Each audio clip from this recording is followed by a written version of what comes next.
Hi everybody, welcome back to Confidence Stories. My name is Jasmine Navarro and I'm a certified wellbeing expert working with educational institutions and companies, and I'm also partnered with the Warrior Academy. And every Friday I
sick, then we'd give her a break and say, okay, but it mustn't become an out. So we should learn that use it as a tool not to go to school. So you got to be hard and say, listen, you don't the school famous. So we sort of pushed her, and look, it took us we know 2 years down the line, and then she's adapted, she's happy, and that there were days that she did find it extremely difficult. Well, it sounds like you did a lot for her, really. So you gave her a supportive environment, her brother as well. The family supported her going through this transition. You exposed her to different ways of making friends, the sport. Yes. Put her in different situations. You spoke to her as well. Absolutely. Asked her, spoke to her driving in the car to school. There was a lot of chat. Oh, wow. From leaving home to getting to school, there were a lot of chats. And her brother would also step in and say, it's going to be a good day. I'm there.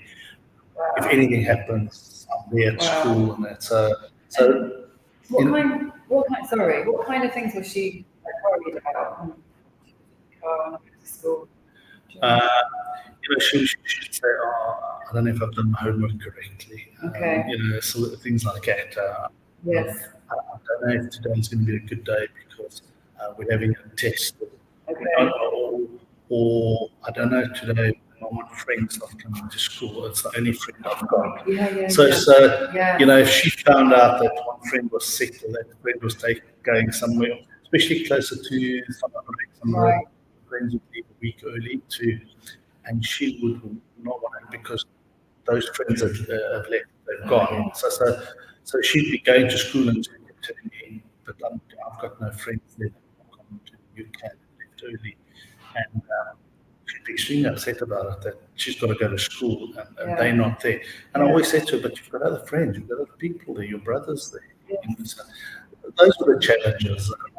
Also, if she felt that she wasn't doing well and they were doing a test that day, she would be very upset. She'd be, I don't know if I'm going to do it. And I said to her, that's normal. Everybody, no matter how good you're at something, even if you get tested, you're going to feel a little shit at that. So it was getting over that hurdle that we had to face all the time. No, but that's brilliant because it sounds like we mentioned you gave her a positive environment, communication as well, and like you said to her, it's normal. Yeah. And that's the thing; it is normal to feel stressed, anxious, worried, especially when you've been thrown into the environment. Everything changes. Your life changes, doesn't it? Absolutely, everything changes. And she'd always say, I'd speak to my granny, I'd speak to my grandfather, they'd help me. And so we had a lot of conversation with her grandparents on the phone and that. So they missed that where, we came from an environment in South Africa where my father-in-law, her grandfather, would take her to school. So she was so used to that environment where, so there were many a times we were in the car and I'd phone my father and have a chat with school just to, calm her down and tell her that, do what we did when I dropped you. And even in South Africa, we had that issue with her. She had a problem with change. So if she gets out of the car, she tell her grandfather, I don't feel like going today. And this. So we had that challenge the whole time. With us changing to another country, it just became a lot more difficult. So she had to adapt, and I think just do it so much easier than what she could. She'd question herself, why does she have this issue? Why isn't she adapting? Why is she adapting to make friends? So we had a lot of that. And how did you deal with that side of things? The comparing. You know what? I let her brother talk to her. Oh, did you? Yeah. I mean, for me, it was sort of we were just giving advice, what you can do and what you should do. Her brother was more at her level, where he'd sit with her and say to her, "But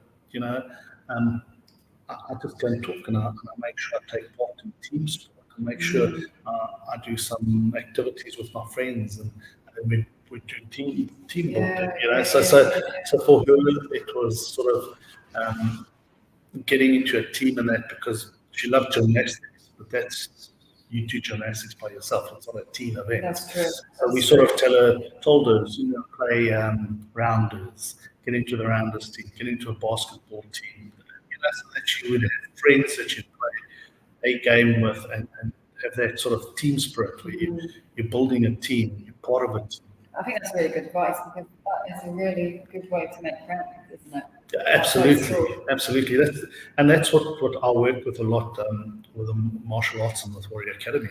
It's sort of, a lot of times people come and they do martial arts, but when you're giving class, a lot of times give them an exercise where they got to work as a team, and they suffer as a team, and if one doesn't do it, they all have to do it. So you have that team camaraderie where we've got to work as a team. We've got to be as strong as a team, and that's where it comes. So we're as strong as the weakest link. So you've got to make sure you stick with that type of training, building up team spirit, making sure you're part of a team. And I think that goes a long way, building a community around yourself. Relationship building, because this is something that we need throughout our life, isn't it? Absolutely. I mean, it's like I often say to the kids when we do grading, that we're not grading you have to tell you what high belt you're getting. Consider it like an interview. Further down the line in life, you're going to have to go for an interview for a job. So the more you get out of this, the more you stand up in front of the class, talk to them. It's like an interview, debating, getting into school, standing up at school, talking. That's all confidence building. And you've got to get that, because later in life, when you turn 18, your mom and dad are not going to stand there and do the interview with you. You're going to do it by yourself. So true. No, and I know that as your position in the Warrior Academy, you do teach all of these skills as well. So what kind of skills do you teach when you're in the dojo? Well, you must remember, I was in the military, so I do a lot of work in the military. So, wow! Okay. So you suffer as a team. Everything you do as a team. So it's that type of mentality when I teach. You'll often see, and I think a lot of the students know that they do a lot of push-ups in my class, because if one person doesn't do it, everybody does the push-ups. Oh, really? So, no, like I often say to them, I'm not the bad person. It's your friends that are making it difficult for you. I'm just here telling you that if you haven't done this, you're going to do push-ups. And everyone does a push-up before. And a lot of times I say, but I didn't do anything. I said, yes, no, you didn't do anything. But if you left and see your friend there, Peter, he's not doing it. And then they work as a team. They learn to develop that. Let's do it as a team. Let's count together. Simple things like counting together, doing push-ups together, doing sit-ups together. That builds a team. That makes sure that they build a massive respect for each other and a bond amongst them.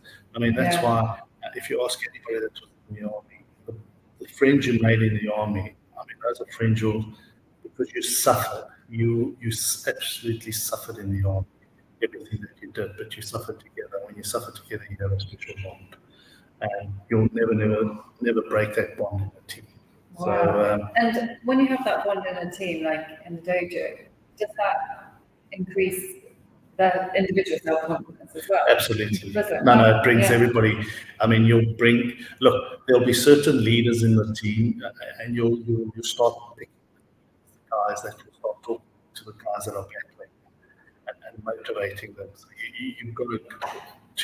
you've got one where you'll get 2 or 3 guys or girls that become quite motivational. Okay. And help the other guys. Right. That builds the team and it builds confidence. So if you've got someone that's battling with confidence, it's not you get the kids, they talk to each other and they actually build each other up. So you've actually got a mechanism where the weaker people get pulled by the stronger people, and that helps them intensely. It sort of happens naturally. It happens. Look, when you're out there and you're training and you're tired and it happens naturally when people start together. I mean, it's amazing when you always look at. I always used to say to them, right, I want to see everybody running and who's crossed the line first, and then you see the fast ones and they're all running. So I said, I want to see can you work as a team and come across the line all together. And then you still get some that run fast, and you say, no, we're going to do this, we're going to try. But because you've got to, let's do 10 push-ups. You do 10 push-ups, and they still do it when they run. After the second time, someone actually figures out, hang on, this run in one straight line across the finish line, and that's what you want. You want that sort of, let's someone turn around and say, oh, hang on a moment, let's just do it all together. Wow. And I'll wait for that, because that's when you see a lot of the leadership come out of people that say, well, no. Whatever we're doing, we've done it 3 times, we've done 30 push-ups already. Maybe we should do something different. And that's what I look at training. Is what is different? What are you, as a team? And you see the youngsters that step up straight away, that figure it out. And those are the ones that normally lead. Wow. So that's how we look at it. Like you actually see a whole shift. Yeah, you see a total shift. But the only way they do it is by suffering together. And you just need one person. We keep doing push-ups. We're doing something wrong. Yeah. And then someone will go, yeah, we're going to finish together exactly on the same. Yeah. So that's what you do, is you actually get those people to pop out in the training, and they figure it out. And it's nothing different to what we did in the army. It's like we were chased around, and eventually I'll never forget it. The one guy said to us one day, we 30 guys each one time. If we work together, the instructor can't break us. Yeah. And that's what you do. And that's what the army is. The minute you bond all 30 guys, they are a lot stronger in the field. Yeah. So you want to bond that team as one. You don't want them fighting individually. So that's what we do. That's the exact same mentality. It's you bonding this team, and when they bond, that's where the synergy happens. They talk with each other. They have this team. They have camaraderie. Together. Yeah. And I love what you say. What you said about that you wait for them to figure it out. It's like you're providing them that space, the tools, but they need to figure it out. They're in a safe space. Yeah. So you actually, it's only when you're tired and you're suffering that some people go, hang on, we're doing something wrong here. There's something. Can't anymore. Something has to change. We can't do another 30. So are we going to figure it out? And people figure it out. And it's not, and that's, and any martial arts, when they do the advanced grading, it's your actual mentality is to make them as tired as possible, and then do the sort of, because when you're tired, you're going to make mistakes.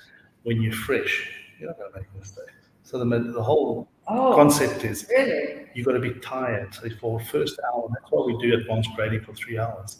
The first hour and a half, our job is just to make you as tired as possible, and to see if you can last, and then start your grading, and then you start seeing all. Yes, pushing you to your limit. Yes, we're pushing you right to your limit. The same as fitness. I mean, it's heartbreaking sometimes. We used to do this, make them as tired as possible. And you're tired. If you do these last 10 push-ups, that's it. And then you get to number 9, and you say, oh gosh, we made a mistake. Let's start all over. That emotional, I am finished. Cannot anymore.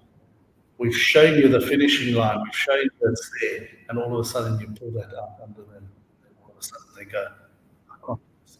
And that's where you actually have that perception like, I can't do this anymore. And what we look for is the person that you to do it 100%, but to turn around and say, okay, I'll start again. It's fine. I'll carry on. And that's the person you look for. That's what makes the difference between someone that's a black belt and that's not going to pass.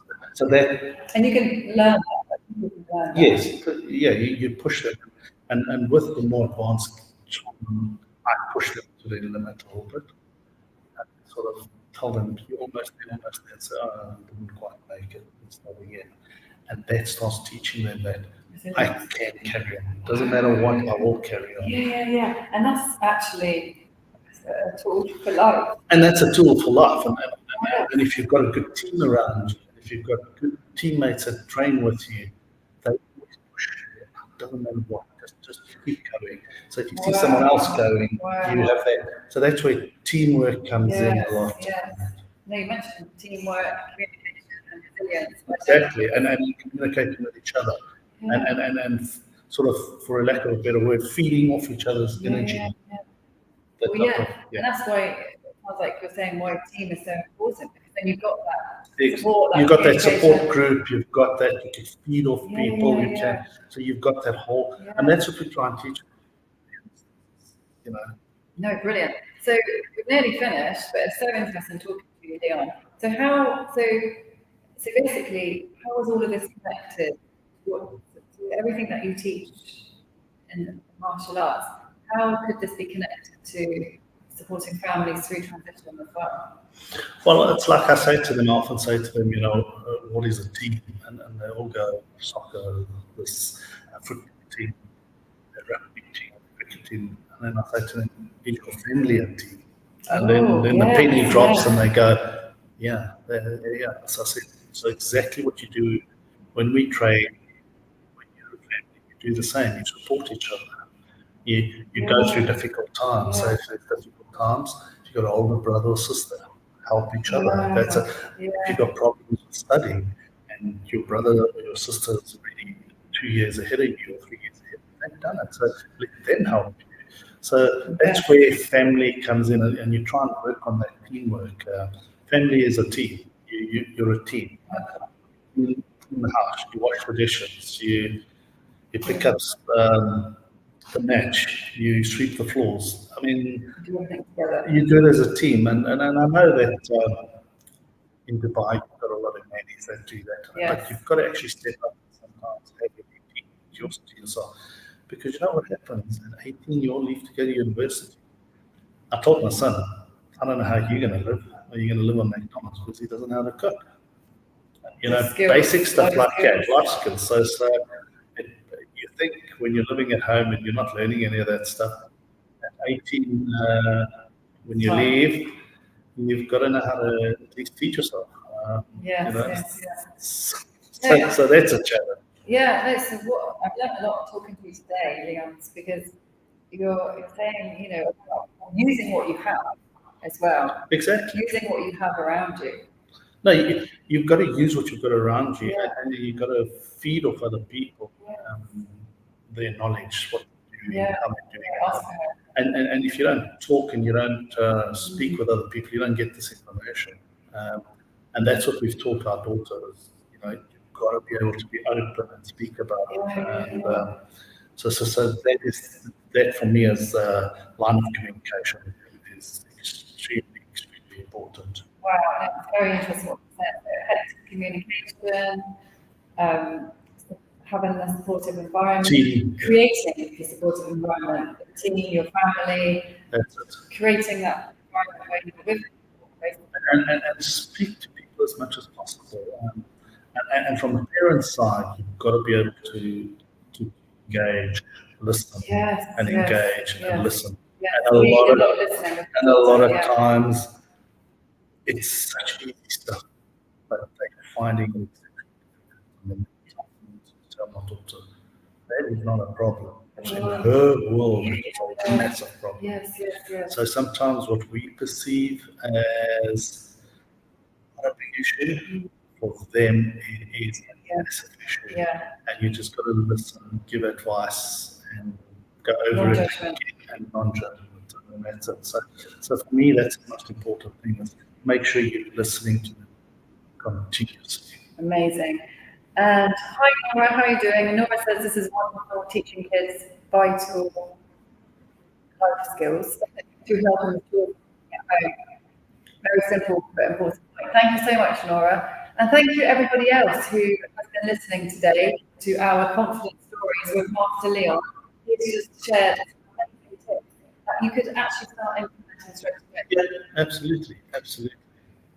Is there anything else you would like to say before we go?